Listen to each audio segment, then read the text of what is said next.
사사들 중에는 전쟁 영웅도 있습니다. 전쟁을 통해서 나라를 구원한 사사들도 있습니다. 그러나 사사들 중에는 전쟁을 통해서, 전쟁의 승리를 통해서 나라를 구한 것이 아니라 나라를 잘 지도해서 나라를 도운 사사들도 있습니다. 나라를 잘 지도해서 나라가 벌을 받지 않고 전쟁을 겪지 않게 한 사사들도 굉장히 훌륭한 지도자입니다. 입산은 그런 사사 중에 하나였습니다. 입산의 특징은 60명의 자녀들을 모두 다른 지파와 결혼시킨 것입니다. 이것은 아마도 지파 간의 화목을 얻기 위해서 그랬던 것 같습니다. 또 입산은 가정도 잘 보살피고 사사의 사역도 잘 감당한 사람입니다.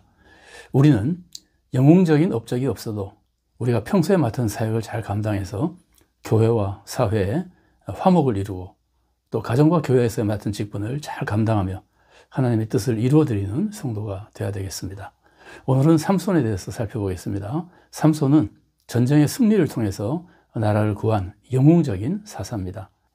삼손의 특징은 나실인이라고 하는 것, 그리고 힘이 굉장히 셌다고 하는 것, 또 머리를 깎지 않은 것, 여인에게 미혹되는 것, 또 비참하게 죽었지만 죽을 때 적을 크게 파멸시킨 것, 이런 것들이 있습니다. 이 중에서 가장 중요한 삼손의 특징은 나실인이었다는 것을 들 수 있습니다. 나실인은 자기 몸을 구별해서 하나님께 드린 사람입니다. 거룩하게 구별된 사람입니다. 민수기 6장 2절 말씀입니다. 이스라엘 자손에게 전하여 그들에게 이르라. 남자나 여자가 특별한 서원, 곧 나실인의 서원을 하고 자기 몸을 구별하여 여호와께 드리려고 하면, 구별해서 드리는 게 나실인이죠. 자, 나실인은 그래서 거룩하게 지내야 됩니다. 일반 백성과 달리 구별된 사람이기 때문에 거룩하게 지내야 됩니다. 특히 부정하는 것을 멀리해야 됩니다. 이 말씀이 민수기 6장 3절부터 9절까지 쭉 나오는데 제가 본문 말씀을 읽지 않고 내용만 간략히 설명해 드리겠습니다. 우선 나실인은 포도주나 독주를 마시면 안 됩니다. 또 포도주나 독주로 만든 초를 마셔도 안 됩니다. 또 포도즙, 생포도, 건포도 이런 것 먹지 말아야 됩니다. 이게 3절에 나오는 말씀입니다. 그리고 포도나무의 소산을 먹지 말아야 됩니다. 씨나 껍질이나 모두 먹지 말아야 됩니다. 이게 4절에 나오는 말씀입니다. 그리고 머리를 깎지 말고 길게 자라게 해야 됩니다. 이게 민수기 6장 5절에 나오는 말씀입니다. 그리고 시체를 가까이 하지 말아야 됩니다. 당연하죠. 거룩한 사람이니까 부정한 것을 가까이 하면 안 됩니다. 그런데 부모, 형제, 자매의 시신도 가까이 하지 말아야 됩니다. 이게 민수기 6장 6절부터 9절까지 나오는 말씀입니다. 다른 그 많은 것들은 한 절로 되게 설명이 되어 있는데 이 시체를 가까이 하지 말라는 말씀은 6절부터 9절까지 4절에 걸쳐서 기록되어 있거든요. 그러니까 시체를 가까이 하지 말라는 말씀이 가장 강조되어 있다고 볼 수 있습니다. 사람의 시체를 가까이 하지 말아야 한다면 부정한 동물의 시체는 더더욱 가까이 하지 말아야 되겠죠. 나실인은 남자나 여자가 다 될 수 있습니다. 그리고 서원한 기간에 나실인으로 지내야 됩니다. 그런데 삼손은 태어날 때부터 평생 나실인으로 지내야 됐습니다. 사사기 13장 5절 말씀입니다. 보라, 내가 임신하여 아들을 낳으리니 그의 머리 위에 삭도를 대지 말라. 이 아이는 태에서 나옴으로부터 하나님께 바쳐진 나실인이 됨이라. 그가 블레셋 사람의 손에서 이스라엘을 구원하기 시작하리라 하시니. 삼손은 태어날 때부터 나실인이었던 겁니다. 자, 삼손의 탄생에 대해서 좀 살펴보겠습니다. 삼손은 태어나기 전에 이스라엘이 죄를 지어서 40년 동안 블레셋의 지배를 받고 있었습니다. 사사기 13장 1절 말씀입니다. 이스라엘 자손이 다시 여호와의 목전에 악을 행하였으므로 여호와께서 그들을 40년 동안 블레셋 사람의 손에 넘겨주시니라. 자, 이런 상황에서 단지파 마노아의 아내가 임신하지 못하고 있었습니다. 그런데 여호와의 사자가 이 마노아의 아내에게 나타나서 아들을 낳을 것이라고 알려줍니다. 그리고 포도주, 독주, 부정한 것을 먹지 말라고 가르쳐 줍니다. 그리고 아들을 낳으면 머리에 삭도를 대지 말라고 합니다. 그 아들은 나면서부터 나실인이기 때문입니다. 이것은 아내가 혼자 있을 때 여호와의 사자가 나타나서 알려준 것인데 그 후에 마노아와 아내가 함께 있을 때 여호와의 사자가 다시 나타납니다. 그래서 이제 다 알려주시고, 그래서 이제 마노아가 제물을 바치니까 제단에서 불꽃이 하늘로 올라가고 사자도 그 불꽃과 함께 올라갑니다. 마노아는 깜짝 놀라서 여호와의 사자를 만났으니까 우리는 죽었다라고 생각합니다. 그리고 그렇게 아내에게 말합니다. 그러나 아내는 하나님이 우리의 제사도 받으시고 우리에게 이런 약속의 말씀도 주셨으니까 우리는 죽지 않을 것이라고 말합니다. 자, 이 모습을 보면은 마노아는 다소 감성적이고 충동적인 믿음의 모습을 보여준다면 마노아의 아내는 오히려 지성적이고 논리적인 믿음을 보여준다고 볼 수 있습니다. 때가 되어서 아들을 낳고 아들의 이름을 삼손이라고 부릅니다. 그리고 마하네단에서 삼손에게 여호와의 영이 임하십니다. 이제 삼손이 자라서 딥나의 블레셋 여인과 결혼하려고 합니다. 부모는 강하게 반대합니다. 아니, 이스라엘 족속에 좋은 여인들이 많이 있는데 왜 블레셋 여인과 결혼하려고 그러느냐? 당연히 반대하죠. 그러나 이것은 삼손이 틈을 타서 블레셋을 치려고 하는 계획이었고, 이 계획은 하나님으로부터 난 것이었습니다. 그러니까 하나님의 인도하심이었다고 볼 수 있습니다. 삼손이 아버지가 반대하지만 강하게 요구하니까 결국은 부모는 삼손의 의견을 따릅니다. 하나님의 뜻이라고 깨달아서 따른 것 같지는 않고 아들의 말을 존중해야 된다고 생각해서 따랐던 것으로 보입니다. 자, 삼손이 부모님과 함께 딥나로 갔다가 딥나의 포도원에서 삼손이 사자를 찢어 죽입니다. 이것을 삼손은 부모님에게는 알리지 않았습니다. 그리고 삼손이 다시 여자를 맞이하려고 딥나로 내려가다가 그 죽은 사자, 자기가 죽인 사자의 몸에 벌떼가 꿀을 친 것을 봤습니다. 삼손은 가까이 가서 꿀을 손으로 떠서 먹었습니다. 삼손의 아버지가 이제 다시 내려오고 이제 삼손이 결혼잔치를 벌이게 됩니다. 그리고 블레셋 사람들은 블레셋 청년 30명을 삼손의 친구로 세워서 함께 어울려 지내게 만듭니다. 삼손이 이제 그 30명의 청년들에게 수수께끼를 냅니다. 지는 편이 베옷 30벌, 겉옷 30벌을 주기로 하고 내기를 겁니다. 사사기 14장 14절 말씀입니다. 삼손이 그들에게 이르되 먹는 자에게서 먹는 것이 나오고 강한 자에게서 단 것이 나왔느니라 하니라.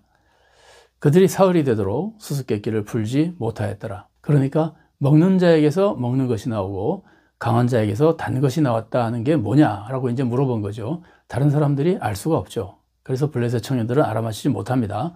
이 30명이 알아맞히지 못하자 이들은 신부를 협박합니다. 네가 이걸 가지고 우리를 탈취하려고 그러느냐. 그러면서 알아내지 않으면 불태워 죽이겠다 막 이렇게 협박하거든요.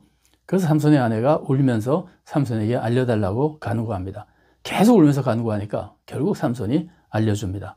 사사기 14장 17절 말씀입니다. 7일 동안 그들이 잔치할 때 그의 아내가 그 앞에서 울며 그에게 강요하므로 7째 날에는 그가 그의 아내에게 수수께끼를 알려주매 그의 아내가 그것을 자기 백성에게 알려주었더라.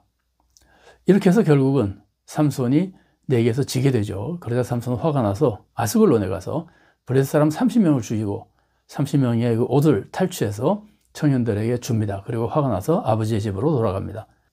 삼손이 화를 내고 가니까 삼손의 장인은 자기 딸, 삼손의 아내를 삼손의 친구였던 사람, 30명의 청년 중에 한 사람에게 아내가 되도록 줍니다. 자, 그러자 이제 밀추수 때 삼손이 화해하려고 염소 새끼 하나를 가지고 아내를 찾아갑니다. 그러나 아내는 이미 다른 사람의 아내가 되어버렸습니다. 삼손은 화가 나서 여우를 300마리 잡아서 둘씩 꼬리를 묶고 그 꼬리 사이에 횃불을 달아서 블레셋 사람들의 밭에 몰아넣어서 블레셋 사람들의 밭을 태웁니다. 블레셋 사람들은 크게 분노했습니다. 그래서 이게 어떻게 된 일인지 자초지종을 조사해서 결국은 다 알게 된 후에는 화가 나서 삼손의 장인과 삼손의 아내였던 그 여인을 불살라 죽입니다. 삼손은 이것에 대한 복수로 다시 블레셋 사람들을 많이 죽입니다. 블레셋 사람들이 잡으러 오자 삼손이 숨었는데 유다 사람들이 삼손을 결박해서 블레셋 사람에게 넘겨줍니다. 삼손은 그 결박을 다 끊어버리고 나귀 턱뼈로 블레셋 군사 1000명을 죽입니다. 그리고 삼손이 목이 말라서 하나님께 부르짖으니까 하나님께서 우묵한 곳을 터지게 해서 샘물이 나게 해주십니다. 그래서 이것을 에낙고레, 부르짖은 자의 샘이라고 부르게 됩니다. 자, 하나님이 삼손을 블레셋 여인과 결혼시켜서 블레셋을 크게 치셨습니다. 하나님은 우리의 생각을 초월하시는 분입니다. 내 생각의 틀에 하나님을 가두려고 해서는 안 됩니다.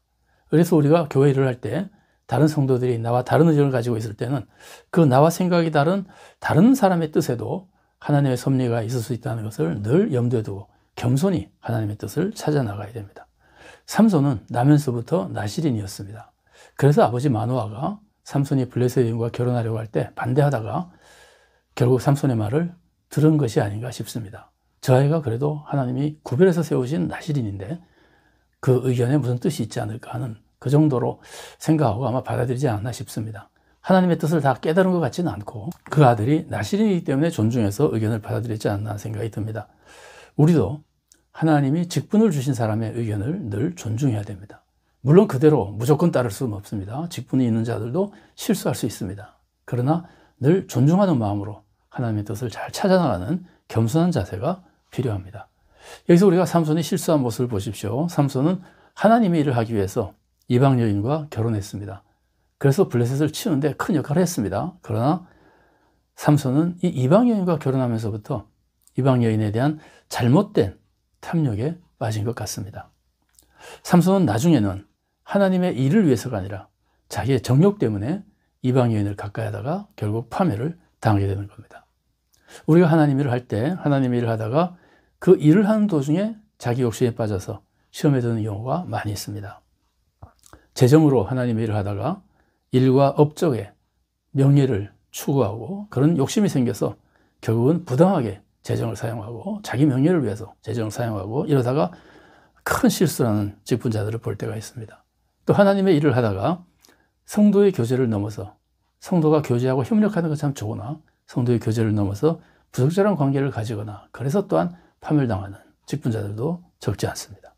또 열심히 봉사하다가 사람들의 인정을 받으니까 그것 때문에 교만해져서 자기가 교회의 주인 노릇을 하려고 하다가 교회에 큰 해를 끼치는 사람들도 있습니다. 하나님의 일을 할 때 그 일을 하는 도중에 우리가 새로운 시험거리가 생길 수 있다는 것을 늘 우리는 조심해야 됩니다. 우리는 하나님의 자녀입니다. 나실인보다도 더욱 거룩하고 구별된 삶을 살 수 있어야 됩니다. 외적인 규정보다는 말씀을 따라 사랑과 정의와 성결한 삶을 살아가야 됩니다. 올바른 믿음, 올바른 마음, 올바른 사랑과 정의로 바른 삶을 살아가야 됩니다.